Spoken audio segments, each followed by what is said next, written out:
Ay kuyang may na muna mga video, tapos pupost nyo, sabi niya masama naman ang ugali ko. Na sumisira sa'yo, ituloy mo, ipagpatuloy mo. Ngayon, kung may masabi sila, or kung sabihin nila hindi masarap yung parisan mo, it's okay, wala kang dapat i-explain sa kanila kasi wala makikitid ang utak nung mga sumisira sa iyo eh. 'Di ba? Ako hindi ako basher ni Diwata. Ako nag-o-observe lang. 'Di ba? Di ba pwedeng maging masaya na lang tayo sa kung ano man ang na-accomplish ng tao? 'Di ba? Di ba pwedeng maging masaya na lang tayo, nagsusumikap siya, ginagawa niya para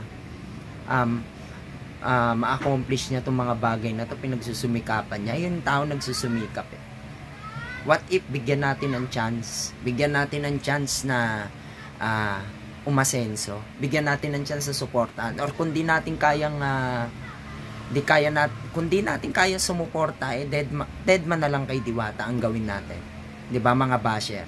'Yun na lang. No, sana naintindihan niyo ako no mga basher ng Diwata. Andito ako para ibigay lang yung opinion ko. Opinion lang, no. Lahat naman tayo may karapatan magbigay ng sarili-sarili nating opinion sa bawat isa.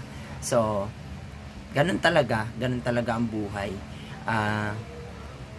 May mga taong gusto ka at may mga taong ayaw ka. So, bakit pa ipipilit eto Diwata? Bakit mo pa ipapaliwanag doon sa mga basher mo? Or doon sa mga taong pumupuna sa'yo? Or doon sa mga taong sinasabing mayabang ka na, lumaki na ulo mo, 'di ba? Yung yung side mo, wag mo na sila paliwanagan. Kumbaga focus ka na lang. 'Di ba? Mas maganda yung nagpo-focus ka. Mas hands-on ka. Less distraction, less stress. So, yun lang, Ma'am Diwata, no? Simpleng-simple lang yung opinion ko. Pero sana, may adapt mo. Tuloy lang. Ikaw na rin ang nagsabi na handa ka po, ma'am. Ma'am sir na lang sabihin ko.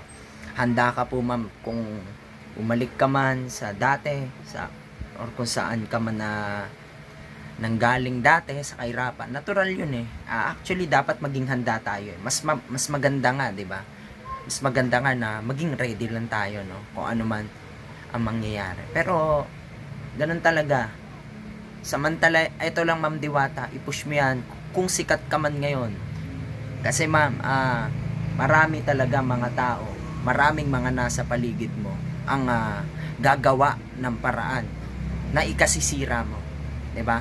Maraming mga tao na nasa paligid mo ang gagawa ng paraan para ibagsak ka. Kaya ma'am, mag-iingat ka sa mga ingat-ingat lang do sa mga taong pinapakisamahan. Simpleng-simple lang yung opinion ko, simple lang yung reaction ko, ma'am. Sana makarating sa iyo to, Ma'am Diwata.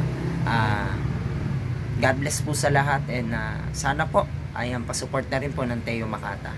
356k subscribers, nagsisimula pa lang ulit tayo. Sana magtuloy-tuloy ulit, no? Ayan.